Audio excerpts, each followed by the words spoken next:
Hi book friends, welcome back. I'm Kim, the lifelong reader, and today I'm back with another 3 to think on bookish question video for you. This one is an author edition, so let's dig right in. The first question asks, who is an author you've read to completion or an author that you plan to read to completion? And aside from authors that only have a single book published, if I think about authors that have multiple books, the only author I've ever read to completion is Charles Frazier. He's a Southern American writer. He grew up in the mountains of North Carolina, and that is not always, but mostly the area that he writes about. He has diverted a little bit from that location. His most recent novel actually takes place in Wyoming and a little bit in Florida and different places around the United States. But for the most part, he writes about settings and scenery in North Carolina.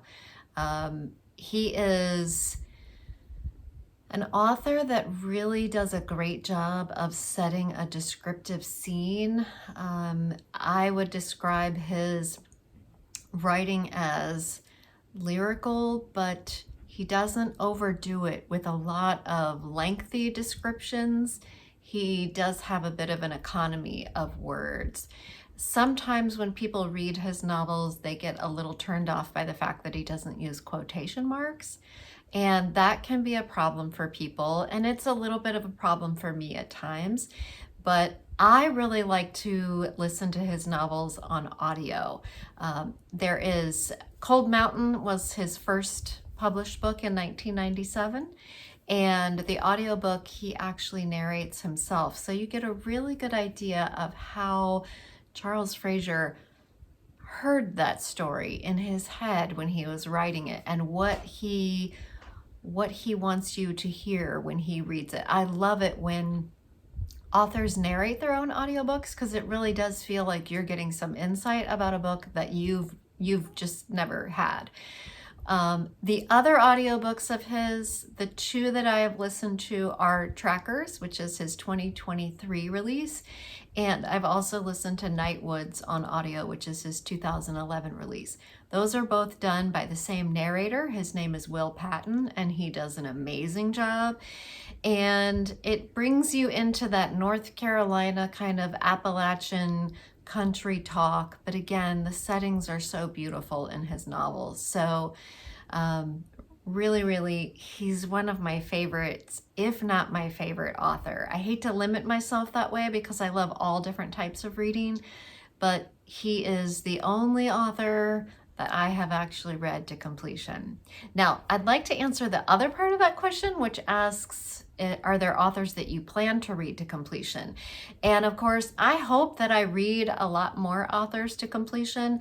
I'd like to read Paulette Giles to completion. I'd like to read Claire Keegan to completion. I discovered Claire Keegan in 2023 when I read her novel, Small Things Like These.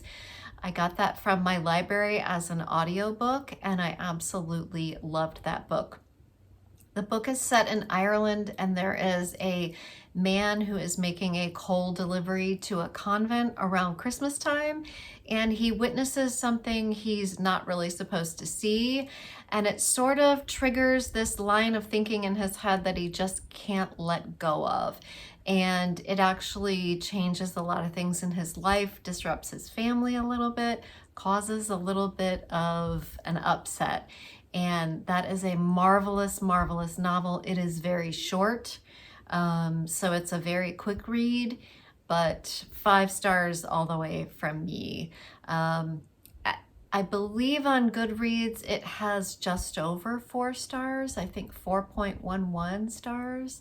So it has been well received by the public, not just me. You can take other people's word for it too. So excellent book.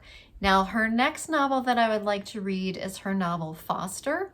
And Foster is even better received by the reading public than Small Things Like These was. And by the way, Small Things Like These was adapted into a film. I have yet to see that, but it was adapted last year in 2024. And the main character is played by Cillian Murphy. I know he's extremely popular in in the acting world right now. So that's probably really fun to watch. I'll have to put that on my watch list. But Foster is the story of a young girl who goes to live kind of in another family's home for an undetermined amount of time. And when she's there, she just starts to blossom. And apparently there's a secret that's revealed that changes the way things are going there. And I'm not exactly sure what happens, of course, because I haven't read it, but I am really, really curious to read it and find out. The reason I haven't yet is because it's a very short book. I want to say it's like 79 pages. And the cost for the paperback is still like around $11 or $12. So I'm waiting to see if that will rotate through my library or if I will find a used copy somewhere that I can rationalize spending that money on, because it's so short. It's like a novella. So, all right. The second question is, who is an author that you don't think you'll read again and why? And this one is an easy one for me. I could probably answer it with a couple different people, but I chose Nicholas Sparks. And I'm not sure if that will surprise a lot of people or if a lot of people will feel the same way as me. The first book I think I actually read by Nicholas Sparks was The Lucky One. And I remember I checked on Goodreads. I gave The Lucky One 3 stars. And the next book I read by him was Nights in Rhodanthe. And I listened to that on audio. And then the last book I read by him was Message in a Bottle. And I had already seen the movie for Message in a Bottle, so I knew what was going to happen. I loved Message in a Bottle, the movie.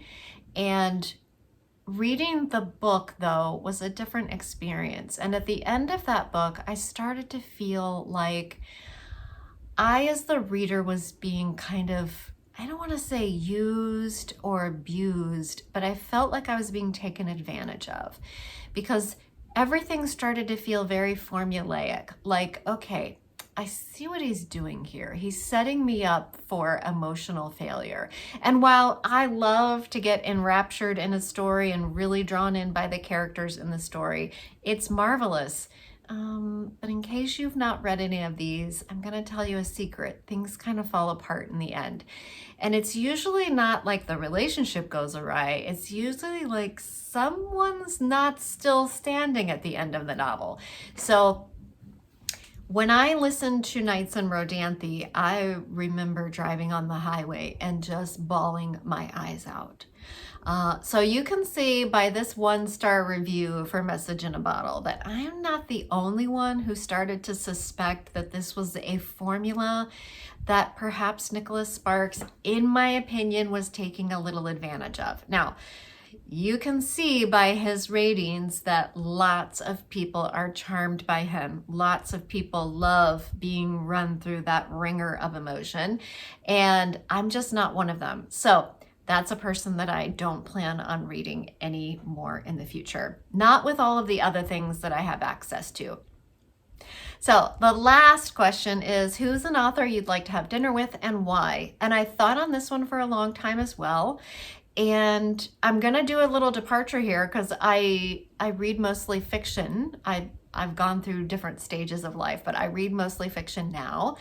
And I will tell you that I read a lot of nonfiction. I have a lot of books on writing because I think a lot of us readers really would like to secretly be writers. And I've toyed around with writing, which maybe some of you watching this video have as well. And I had a really good time with it. So I do collect books on writing. And I think maybe when I retire, I might pick up that and work with it again, because I have had some really fun afternoons working on a book that I have in my head. But this author is Walter Mosley, and I've never read any of Mr. Mosley's fiction, but I absolutely loved Elements of Fiction, his little book here on writing. And I think I liked it mostly because, as I've heard other people describe it, it's a book about the philosophy of writing, not necessarily a step-by-step how-to guide. I have a lot of those, but this book is about the philosophy of writing. So let me just read you a few of the little things on the back of this book blurb. So there are some parts that they pull out. Fiction is one of the few constructive human activities in which we have the potential to make something from almost nothing. That kind of alchemy is a recipe for failure and also the hope for the miraculous. So you can see the philosophical bent already in that quote. Every word is important, every word, and every word is about your characters, the world they live in, and how that world transforms them while it transforms around them. Again, big on philosophy. Voice is a subtle and yet indispensable part of any story. The tale is being related by one or more speakers. These speakers come together, creating a unique piece of music that sticks in the reader's mind's ear like the refrain of a popular song, or maybe it sits by the reader's bedside, the assuring company of an old friend. It's something you can rely on whether you know it or not. And lastly, we may know the truth about the story we're telling, but given a little freedom on the leash, the story, if it comes from our heart, knows more. And that's a really good